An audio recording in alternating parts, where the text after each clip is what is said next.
Hey there, I hope you're doing well. My name is Arya and today we're going to look at some more Reddit stories. If you enjoy Reddit stories, consider liking, subscribing, and maybe hitting that notification bell too. Let's get started with today's first story. Much love, everyone. Today's first story comes from cheating wife got pregnant from boss and wants me to adopt baby. I recall the days before everything fell apart as if they belonged to a different life. Susan and I had been together for 6 years and from the outside, our marriage appeared nearly perfect. We both had put in time and love to create a home, and when we decided to start a family, it felt like the final piece of the puzzle was falling into place. Our relationship wasn't without its challenges. My job often kept me away for weeks, and there was an unspoken loneliness between us that we never fully addressed yet. I believed we were strong enough to endure anything. When Susan told me she was pregnant, I was thrilled. The idea of becoming a father gave me a renewed sense of purpose, and I threw myself into preparing for the baby. We spent hours choosing names, painting the nursery, and planning for our future. I even started working closer to home to be more present for her and the baby for months. Life seemed to be on a wonderful path, but I would soon find out that beneath the surface things were already falling apart. The scene was almost perfect, like something from a nostalgic painting of family happiness, though it wasn't the kind that would grace a magazine cover. My mother-in-law stood on one side of the hospital bed and my own mother was on the other, both watching Susan and our newborn daughter, who was bosom feeding. Newborns aren't conventionally cute, but to parents and grandparents they're perfect. As I watched, I couldn't deny that our daughter was indeed beautiful. Her skin had changed from blotchy red to soft pink, and the waxy coating from birth had been cleaned away. Even her head, initially cone-shaped, had rounded out, giving her a soft, angelic look. I had a feeling she would grow to look like her mother, Susan, my wife of 6 years, whom I had always seen as the love of my life. I quietly observed Susan nursing our baby, while both our mothers offered unnecessary advice. Still, Susan seemed naturally skilled, likely thanks to the parenting classes we had attended, which thoroughly covered bosom feeding and newborn care. As I stepped aside, a nurse and another woman entered the room. "This is Miss Dinkin from administration. She has the birth certificate application for you to fill out." The nurse, whose name I couldn't recall, informed us in any other setting a woman nursing her baby without a shirt while others handled paperwork might seem strange, but here it was normal. "Take your time, finish nursing your baby," Miss Jenkins said to Susan. "When you're ready, fill in the highlight sections. Most of the information we need is probably in your hospital records, like your date and place of birth, but we'll also need both your full names. Your maiden name, your ages, and a few other details. We'll take care of the rest and send it to the parish courthouse. You'll get a copy of the birth certificate in the mail in a couple of weeks." With that, Miss Jenkins turned and left. "Honey, why don't you fill in the details?" "I'm a bit tied up right now," Susan said with a smile. I didn't return the smile. No, I think I'll leave it to you for later, once you're not busy with the baby," I replied. "Besides, we should probably wait until the DNA test results come back to confirm if I'm really the father." If this were a movie, you'd imagine the sound of a record needle screeching to a stop. Everything froze. 3 of the 4 women stared at me, mouths agape in shock. The 4th, the baby, was the only one not looking, but she was the only one who made a sound when her feeding was suddenly interrupted. Her cry barely covered the collective gasps. My mother-in-law was the first to speak. "Are you out of your mind? Why would you even suggest something like that?" she shouted, glancing at Susan, whose face shifted from shock to confusion and then to anger. "How dare you accuse me of having someone else's baby? What kind of woman do you think I am?" Susan shot back. Then she hesitated, attempting a weak smile. "Oh, I get it, it's April Fool's Day, you're pulling a prank on us." "Well, it's not funny at all. You should know better." Her body language told a different story. Her shock was unmistakable. I stood there watching her. "I'm completely serious," I said coldly. "There's a real chance I'm not the father. How could you possibly think I'd cheat on you? Have I ever given you any reason to suspect me? Name one time." I've given you cause to think I'm seeing someone else, she demanded, ignoring her question. I continued, so you're going with your usual response, deny, deny, deny, and you're doing it with a straight face too. I've got to say I'm impressed. I turned to my mother-in-law. Maybe I should move the car seat from my car to yours, so you can take her and the baby home this afternoon.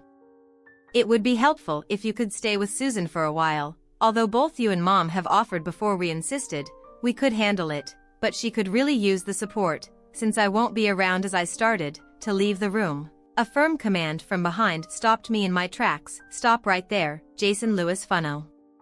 My mother's voice demanded my attention. I turned and faced her, bracing myself for what was coming. Both my mother and mother-in-law exchanged worried glances, while Susan began sobbing uncontrollably. No, you can't leave me and little Connie, she's our baby. You're her daddy, Susan cried before responding to my mother. I addressed Susan. I know I'm supposed to be the daddy, but am I actually the father? There's a difference. You know, my mom snapped me back to attention with a poke to my chest. She closed the small gap between us, grabbed the front of my shirt and pulled me close, locking eyes with me like she did when I was a kid. What the hell is wrong with you, Jason? Why this sudden stupidity? You can't back out of fatherhood. Now, that's done. You were thrilled when Sue told us she was pregnant. You've been devouring baby care, books, buying and assembling the crib, changing table and everything for the nursery. You even painted it pink and yellow with cute little animals. Every week you bring home a new toy, some she won't use until she's walking. Mom paused, giving me a piercing look. Let us know if you're excited about this story. Press A if you liked the video. Press B if not. Your comments really push me to find more stories that are positive and have meaning. So what's with the sudden change of heart? I've had a bit of an epiphany. I admit it, I'm not as eager about this anymore. I'm sure you've noticed. Hey Tony, my mother-in-law chimed in, we've all noticed you haven't held Connie or even really looked at her. We thought the reality of being a dad was just sinking in. What's going on? If that baby's mine, I'll do everything to take care of her and be a great father, I declared so intensely that both my mother and Tony stepped back. I was fully committed, but that changed last week when I found out I might not be the father. I'm not bonding with a child. I won't be raising what came the outcry from three voices, nearly in unison. I'll provide for her if she's mine, but if not, Clive Adams can take responsibility for his own child. I said loudly at the mention of that name. Susan suddenly cried out, Clive, and I never did anything. We've never been physically engaged. How can you accuse me of that? As I moved closer to the foot of her bed, Mom and Tony exchanged glances, their eyes darting between Susan and me. Really, you're still going to deny that you had an affair for almost 6 months and only ended it 7 months ago, after finding out you were pregnant and telling him from what I've heard? He told you to make sure I never found out. Susan's face flushed. No, we absolutely did not. Anyone who says otherwise is lying. Who is Clive Adams and who told you about this so-called affair? Tony demanded, her voice rising.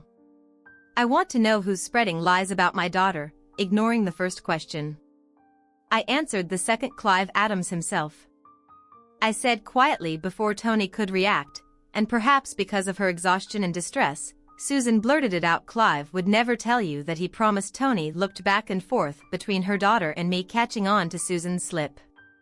I need to know exactly what you know, she said firmly. I paused before addressing Susan. Clive spilled everything. He confessed it all, but to be fair, he was under a lot of pressure at the time and he let it all out in the middle of his screams. I admitted that's nonsense. Susan replied, her voice shaky. Clive was just fine when he called me yesterday to check on me and the baby. Her exhaustion after giving birth was apparent and she may not have realized the slip-up, but her words hit us all. Tony slumped a bit and I glanced at my mother, who was wide-eyed, taking it all in. So you're still in touch with your old flame? I said. Did he give you more advice on how to keep me in the dark about him? Possibly being the father. Susan broke down into sobs, her crying so intense that 2 nurses rushed into the room. We were so careful. There was no way you could have known. No one knew. Susan sobbed. She's just a little overwhelmed. I told the first nurse, who shot me a protective glare on behalf of her patient. I suppose my tone might have sounded odd to her. We were just discussing potential fathers to put on the birth certificate application. I added. The nurse continued to look at me with suspicion. Well, it seems she expects me to fill in my name, but I'd rather wait until we know for sure if I'm the father or if it's the guy she was seeing when she got pregnant. I could tell by the nurse's expression that she was starting to understand. She turned her attention to comforting Susan. Miss Font. No, let's calm down now. Remember your breathing techniques from labor. Cheryl will get something to help you relax if needed, but let's try natural methods. First, we don't want anything passing into your milk, right? So, let's start with some deep breathing. Inhale with me deeply. As I watched the nurse soothing Susan, I didn't notice my mom and mother-in-law approaching. You need to explain. What's going on? My mom whispered sharply. I was startled. Mom rarely spoke this way, but she'd done it twice today. Clearly something big was happening. Judging by Sue's reaction, my mother-in-law added, I want to know the full story. What, when, and how? This is completely unexpected. Well, it should be obvious, I replied, glaring at both women. I was getting annoyed that I was the target of their frustration, not Susan. She was involved with a coworker when she got pregnant, at least one other man. Besides me, I can't say for sure if there were more. Susan pulled herself together, surprisingly fast, considering she'd seemed on the verge of a breakdown just moments earlier. We were so careful, she asked, her voice filled with desperation. How? I saw the same questioning look from my mom and Tony. They were eager to know more. Yes, you were very discreet. I had no idea I'd. Neither did anyone else, I admitted, but Clive, being the charming seducer he is, couldn't resist bragging. He needed to show off his conquests, this time his latest one. He couldn't help himself. You know Cheryl Watkins, right? I asked, and Susan nodded. Cheryl had been her coworker for years. Cheryl and her husband, Steve, were part of our social circle. Well, Clive almost convinced Cheryl to meet him at a hotel. Her biggest fear was that he might talk and her husband would find out. She wasn't sure she could trust him to stay quiet, so to prove he could keep a secret, he spilled the details of his past affairs, whatever you want to call them, conquests, hookups, girlfriends. He dropped a few names and gave enough details to make her believe him. He even asked if she could guess who else he'd been involved with, excluding his public girlfriends, married women, or single women from work. Of course, she couldn't, so to further convince her, he mentioned some women from the office. She knew the one before you was Sandy. She backed out after a few months when her husband got suspicious. Then it was you for 6 months, but you ended things when you found out you were pregnant. Clive told Cheryl, you were hoping your husband was the baby's father, but he wasn't willing to keep the affair going. He made sure Cheryl understood how crucial it was that your husband, meaning me, never found out, because he thought I might leave you and not want to deal with child support. During that time you were very open about your pregnancy. You were happy and shared the news with everyone at work, but despite your excitement, I noticed you didn't show any concern about who the baby's father was. It seemed like you assumed. I wouldn't question it, and even if I did, I'd stay committed to the child and ignore any doubts, but that's not something I was willing to accept. I paused briefly, letting my words sink in. Susan sat in silence, her face betraying emotions.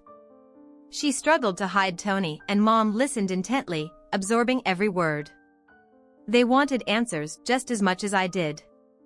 It turns out, Lana Richard was Clive's next affair. Her husband grew suspicious when she suddenly started working late, so she had to be cautious. She ended up being late to pick up their youngest from daycare a few times. With this disruption in his bed life, Clive shifted his attention to Cheryl and succeeded again. As I said, he's a smooth talker, telling her exactly what she wanted to hear to win her over. Apparently he's also quite skilled in bed, keeping his married partner satisfied and coming back for months. Tony and Mom exchanged glances, then turned to Susan. And how exactly did Cheryl end up confessing? Mom asked, trying to piece everything together. It wasn't on purpose. I explained. Apparently Cheryl's quite vocal during closeness, I added, making Tony wince. She accidentally called out Clive's name in the heat of the moment. Her husband, Steve, pushed her about it and she confessed. I chuckled recalling the story Steve had shared over a beer. Cheryl wasn't one for primal noises like Susan. She preferred to say exactly what she wanted during closeness. According to Steve, one night, Cheryl shouted, "Give it to me, Clive. I love it." Steve sounds nothing like Clive and, of course, Steve knew him. He was well aware of Clive's reputation as a womanizer or, as we guys say, a ladies' man. He connected the dots and confronted Cheryl. That's how he explained it to me. Mom and Tony looked shocked by the details, unable to hide their reactions. When Larry, Lana's husband, found out, he was furious. As you know, Larry's a police officer and being in law enforcement adds another level of complexity. He kept quiet for a week, waiting for the baby to arrive before taking any action. We didn't want to put any extra stress on Susan in her final stages of pregnancy, but now that the baby is here, it's time to be upfront about what Clive has done and the fallout that comes with it. Tony's face turned pale. Her disbelief obvious. "So you're telling me this Clive Adams was involved with several women, including my daughter, and there's a chance Connie is his?" She asked, her voice shaking with anger and disappointment. "Yes," I responded bluntly, "and Clive has no idea, or maybe he does and just doesn't care about the damage he's caused." Silence filled the room for a moment before my mom finally spoke. "So what's the next step?" I sighed, feeling the weight of my decisions. "I've already submitted a DNA test. I spoke with the head nurse the day after the baby was born. Since Susan and I are married, I didn't need her consent to test the baby. I opted for an expedited test and it'll take 2 to 3 days to get the results." Tony hesitantly asked, "Do you think you could find it in your heart to forgive Sue and move on? Even if you're not the baby's biological father?" I noticed she referred to the child as the baby instead of using her name, a small but telling shift from her usual way of speaking. Tony was perceptive and could read me well, but it was clear she still held on to some hope. Glancing at my mom, I saw that she had already figured out my feelings, and while she understood, she wasn't happy about it. "To be honest, I'm not sure I can move past this. Even if I am the father," I admitted. "I've had just over a week to process it. This wasn't a one-time mistake like a drunken fling. It was a 6-month affair. I can't trust her anymore. She didn't just disrespect me and our marriage. She risked getting pregnant by that guy. While we were actively trying for a baby, she told the whole family that we decided to conceive her continued affair with Clive. Shows me she didn't care who the father of her child was." "Have you considered Ku's therapy?" my mom interjected, possibly trying to cut off any arguments from Susan's family and remember the baby. "It's not her fault that little girl will need a father. Even if you're not her biological dad, you could still be her daddy." I sighed again. "Like I said earlier, Mom, I doubt therapy will help. What I really want to understand is where I went wrong as a husband. There had to be something I did or didn't do that led Susan to betray me. It's not like she was looking to replace me. Clive's a known womanizer, he'd never commit to her, and I'm sure she knew that." Shaking my head, I felt the frustration rising. I'm trying not to say the hard things that are on my mind. Neither of them deserves my anger right now, but I'm on edge and close to snapping. Aside from the physical attraction or maybe some thrill, I can't see any other reason for this. I thought our relationship was strong. Both women listened quietly. As I continued, "You can imagine how shattered I've been since I found out. Just like you said, Mom, I was so excited about becoming a father, then out of nowhere everything collapsed. My entire world fell apart, honestly. At this point, I almost hope I'm not the father." Both women seemed surprised by my admission. "That way, I wouldn't have to deal with being a part-time dad. Honestly, I'm not sure I can handle interacting with Susan. Even if the baby is mine, that's going to take a lot of therapy." Just then the nurse came out of the room and said, "Mr. Font. No, your wife wants to speak with you. She mentioned she knows you're still here. Otherwise, her mother would have returned by now." She seemed to convey some sympathy toward my feelings, at least that's how it appeared, but she stopped me before I could head back in. If you do go in, I hope you can stay calm. I understand you're upset, but please try not to upset her further. We'd rather avoid using sedation. She's scheduled for discharge this afternoon, and it wouldn't be ideal to give her extra medication that could pass to the baby through her milk based on your childbirth classes. I'm sure you know how important colostrum and early bosom milk are for the baby's immune system. I nodded, realizing she was appealing to my concern for the baby's well-being, regardless of whose child it was. Maybe you should go talk to her, Mom gently suggested Tony, and I can grab some coffee. Hand me your car keys and we'll move the car seat. I'll wait for you to finish. Oh, and before you leave, swing by the nursery and take a good look at Connie. I think she looks a lot like you when you were born. Wishful thinking, Mom, or are you just seeing what you want to see? I asked. She shrugged, clearly unhappy with the situation. I knew that if I was the father, she would be deeply involved in helping raise the baby. Regardless of what happened between Susan and me, Mom was already invested in her role as a grandmother. Just as I'd been preparing for fatherhood. It was obvious she hadn't fully accepted the possibility that the baby might not be her grandchild. I entered the room and, as soon as Susan saw me, she broke down crying again. You must hate me, she sobbed. No, I don't hate you, that's the problem, I replied, trying to stay calm. I hate what you did and I'm so angry. I can barely think straight. Deep down, I wanted to shake her and storm out.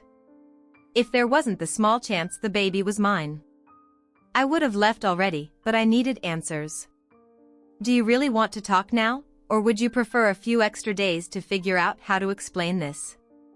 I asked, my tone clearly sharp. I don't need days, Susan began, but I cut her off, even though I wanted answers. You've had 9 months to think about what to say. If I ever found out, you were cheating with Clive Adams of all people. My voice shook as I said, his name Clive Adams. I repeated, pausing to take a few deep breaths.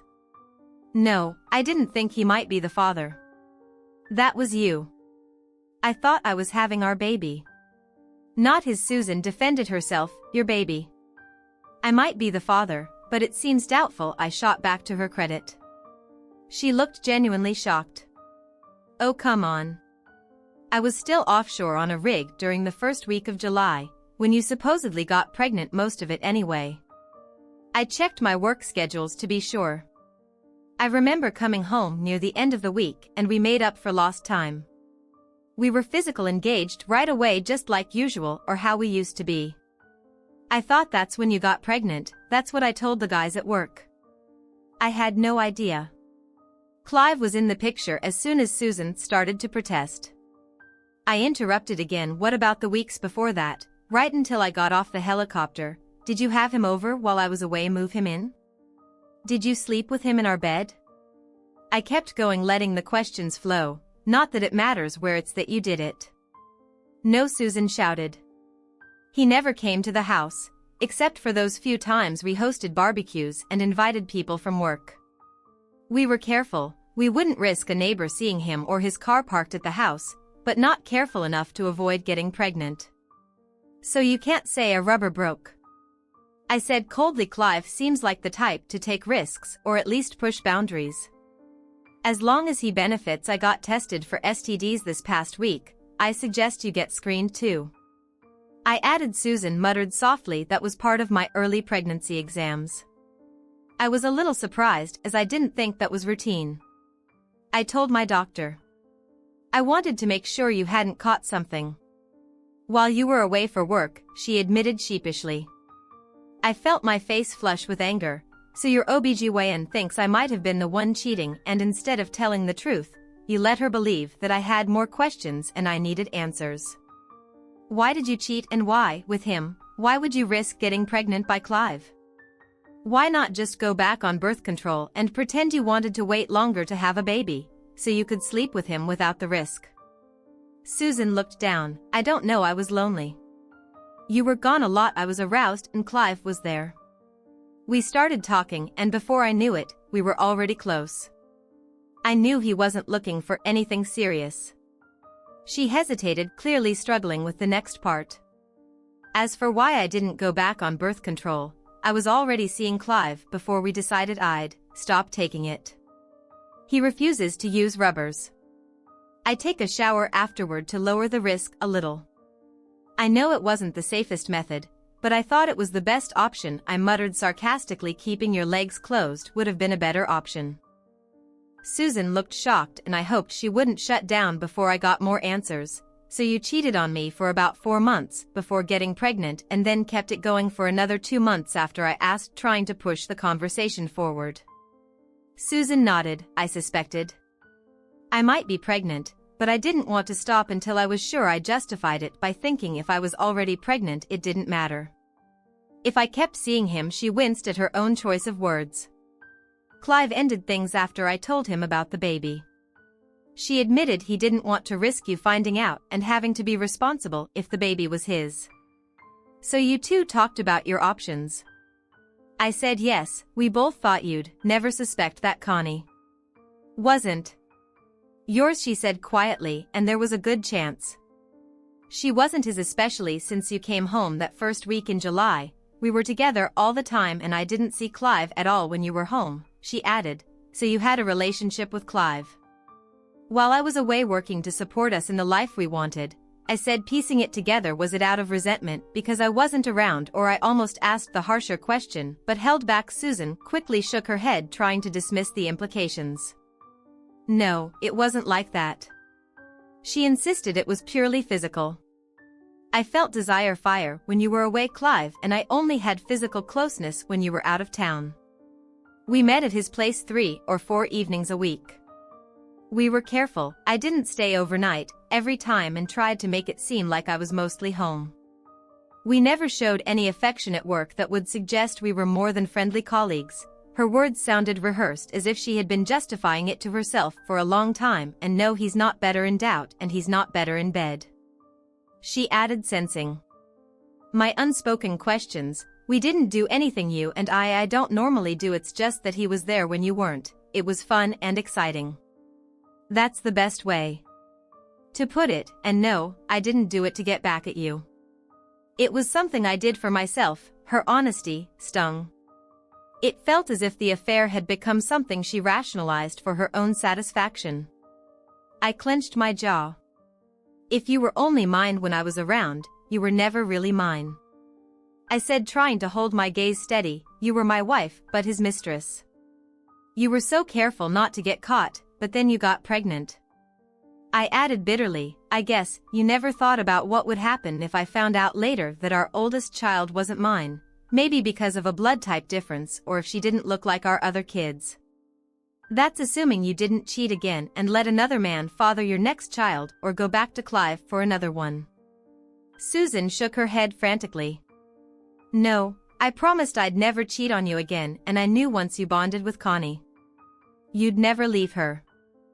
Even if she wasn't biologically yours, just look at how you've already been with her. You're fully devoted to that baby. Even Clive agrees. A few points for you, I guess, I said sarcastically. You and Clive kept talking about the possibility he was the father you mentioned. He called yesterday to check on you, and it's obvious you two discussed how to manage me, keeping me in the dark and planning for my reaction. Susan started to fidget, clearly uncomfortable, and the key word here is was, as in I was invested in being that baby's daddy, I said coldly.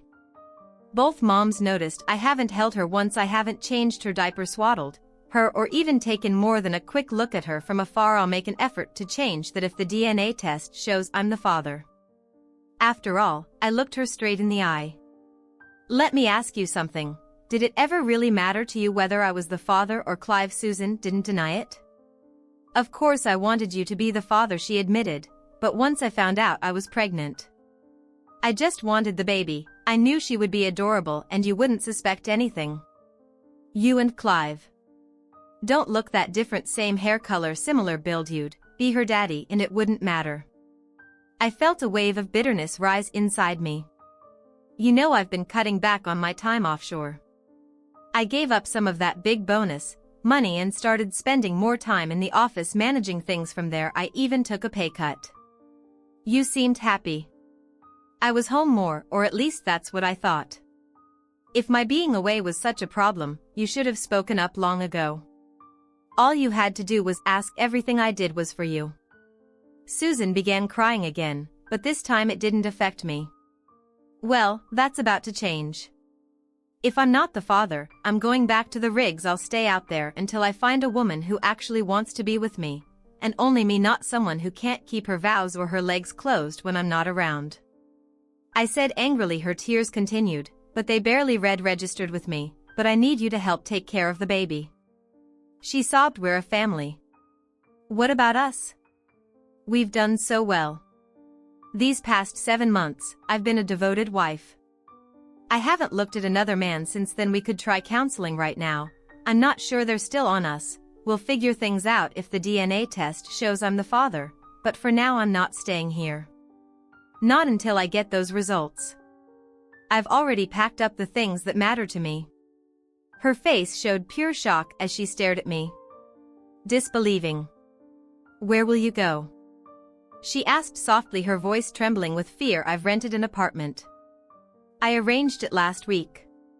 I wanted to wait until the baby was born before leaving. I said coldly. Tony will stay with you for now, and maybe my mom will help too. She's hoping it's her grandchild with that. I turned and walked out of the room. Susan continued crying, though not as intensely as before. On my way out, I nearly ran into Tony and my mother, who had clearly been eavesdropping by the door. Yeah. I heard you sue me, Tony said bitterly, but don't give up hope. There's still a chance for reconciliation, especially if Connie is your daughter, she added, ever the optimist. I turned to her, my voice sharp. Really? You claim you were listening, but did you miss the key points, like the fact that she never once apologized for cheating? She feels no guilt? She just justified it by saying she was lonely and aroused, as if that excuses anything. She didn't even care about whether I'm the father or not. She just expects me to deal with it and accept everything.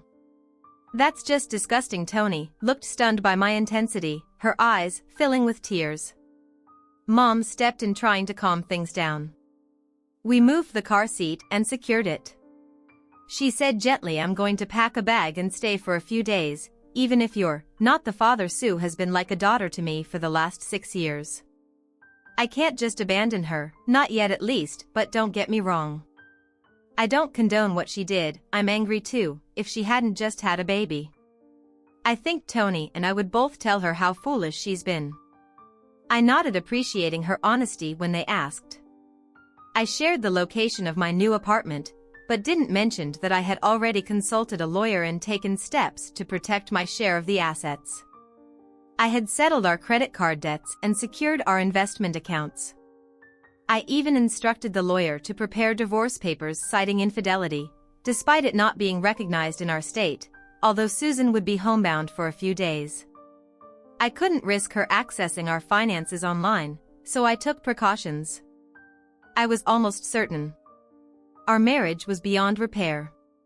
The small bit of doubt I had based on the happiness we'd once shared vanished. Completely trusting her again seemed impossible. On my way to my new apartment, I called Steve, needing some company over a drink. I had planned to take a few weeks off work after the baby was born to help my wife adjust, sort of like a male version of maternity leave, but right now being alone wasn't what I wanted, since Steve had a flexible schedule. He met me at the bar. He worked for his father-in-law's company and figured he wouldn't be there much longer, especially after Cheryl's confession. You talked to Susan, I take it? Steve asked. I confirmed and shared the details of our conversation. I've consulted the same lawyer you did. Luckily, Cheryl's father insisted on a prenuptial agreement when we got married. He wanted to protect his business. While Cheryl has some stock, she doesn't get dividends or have any real influence. She'll keep the stock, but I'll get nearly everything else. We had talked about this before, and Steve knew Susan would be entitled to half of our shared assets, which was a significant amount. Both of us had contributed financially to the marriage. With Susan earning a good salary, I was hoping to stir things up enough to avoid paying her alimony. I thought Tony might help with that. As for child support, it only mattered if the baby was mine, which I still doubted. I'm going to pay for this. I grumbled the courts will punish me, even though I did nothing wrong. Steve nodded. Larry and I went to see Dawn Duckett, his husband, and told him about her affair with Clive. He said, as expected, he was furious. Larry, being a cop, warned him not to do anything.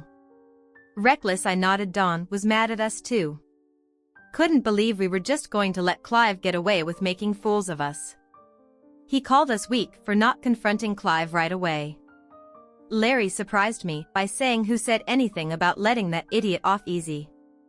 I told Dawn not to do anything stupid, nothing that'll get him caught. Clive isn't worth going to jail over just because he acted impulsively. Dawn may be quick-tempered, but hewn, not dumb, Steve added. He said so. I just need to make sure I don't get caught when someone deals with Clive. We joked about it and he calmed down enough to listen. I chuckled darkly. Yeah. We know something has to be done about that. Idiot Clive needs to be dealt with, but it has to be done carefully, and castrating him isn't the right answer. Steve gave me a baffled look. You must be out of your mind. He said he can't just walk away from this. Even if he can't have more kids, he still has financial responsibilities and he's accountable for destroying marriages. Yours, mine, and probably Dawn's. Larry might stay with Lana for now because of their kids, but his decision depends on how Lana reacts when he confronts her tonight. Heck, been putting it off because of you. Well, Clive's lies will start falling apart once these women warn him. I replied, he won't stick around for long. His problem is he's too easy to track. People underestimate how hard it is to disappear completely. You can't make the kind of money Clive wants while staying off the grid. He's in trouble. Trust me, but if we already know about 4 women he's been with, there are probably more. It's like finding needles in a haystack. If you shake the hay and 4 needles fall out, the whole stack must be full of them. We need to keep an eye on other husbands who might be angry with him, too. I added. Steve laughed at the metaphor. As for punishing him, I prefer it. He kept at least one testicle intact and undamaged. Steve looked puzzled. Why? Just one thing, I explained. If he lost both, he could still take hormone replacement therapy and continue to have ZX. But if we leave him alone, we could damage it, could cause him some lasting discomfort, would prevent him from repeating his behavior without resorting to anything extreme, plus it'll mess with him psychologically. Steve burst out laughing, knowing he'd eventually share my idea with Larry and Dawn. He had already spoken to them and knew they'd get the humor. 2 days later, I stopped by the house where Susan and I used to live. Tony answered the door. You didn't waste any time, did you? What do you want? She asked bitterly. Susan got the divorce papers this morning, I said, feeling a mix of guilt and relief. She's been crying non-stop since then. The only time she seems okay is when she's caring for Connie. I can't really blame you, but I thought you'd hold off. She's really upset. I doubt she'd even consider another relationship. After all this, do you think there is any chance for reconciliation if you both go to counseling? Tony asked, still holding on to hope. I shook my head. I was already convinced there was no future for us as a couple, and this just confirms it. I said, handing her the paternity test report. The baby isn't mine. Tony looked at the envelope, tears streaming down her face. She was heartbroken. The weight of her shattered hopes and dreams hit her hard after a final hug. She turned to break the news to her daughter. I had already told my own mother. She was deeply upset at losing the chance to be a grandmother, too angry about Susan's infidelity.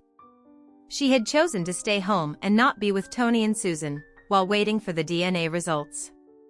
She too was a sufferer of Susan's and Clive's betrayal. The whole town was buzzing about Clive Adams and his affairs with married women in the days that followed. Steve, Larry, Dawn, and I confronted our wives, and we didn't hold back on naming him. In fact, we made a point of exposing his actions, though none of us liked the label of betrayed. We stood firm and shared how our wives had fallen for his charm.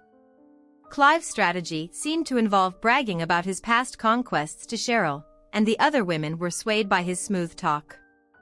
Despite their seemingly happy marriages, they were drawn in by Clive's allure and enjoyed what he had to offer. As his affairs became public knowledge, fathers of babies born to women linked to him started demanding paternity tests. I later heard about 2 more children.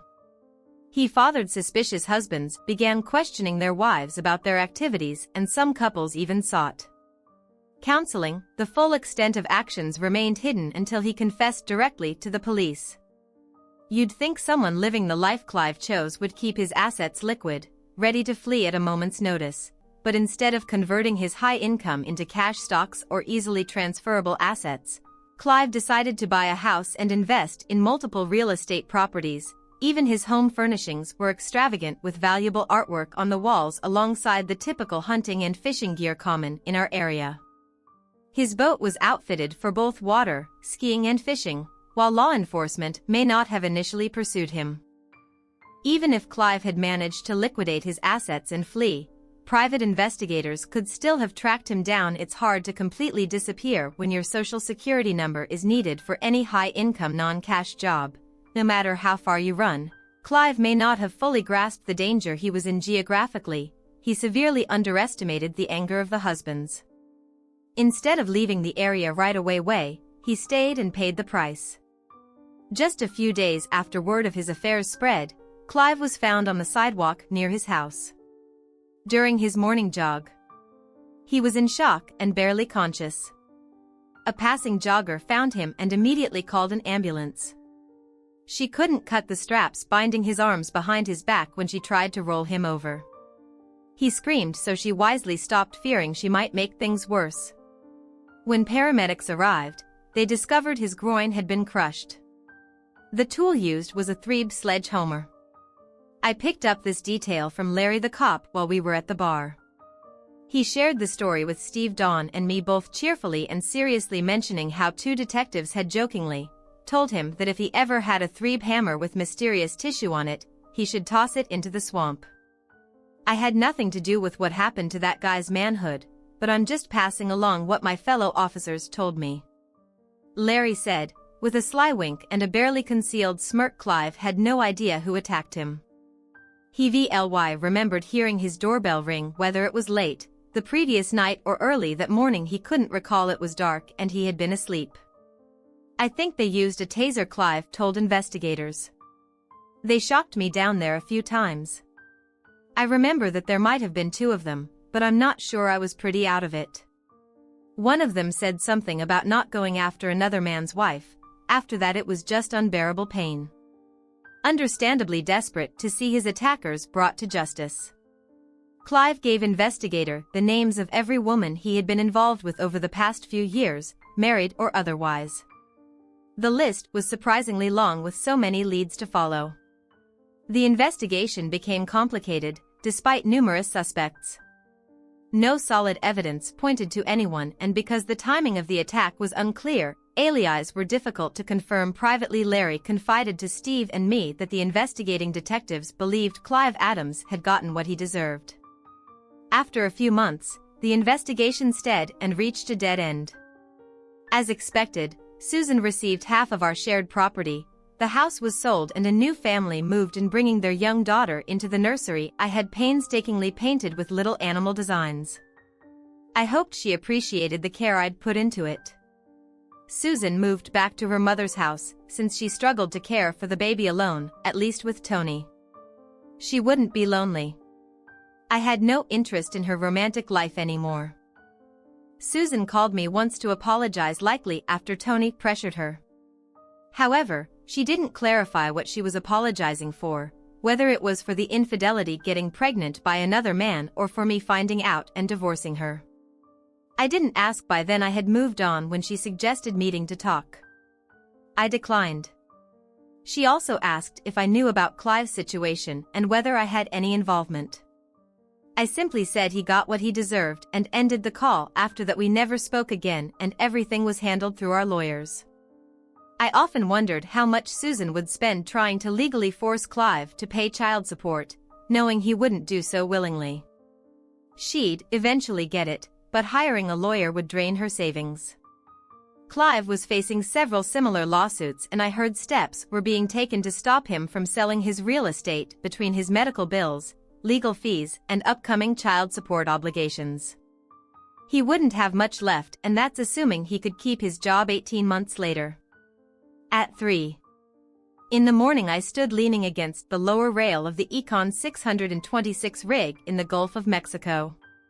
The cool autumn breeze was refreshing, and my lightweight windbreaker kept me warm. It was one of my last routine visits to the rigs. I had met a woman and decided she was worth pursuing.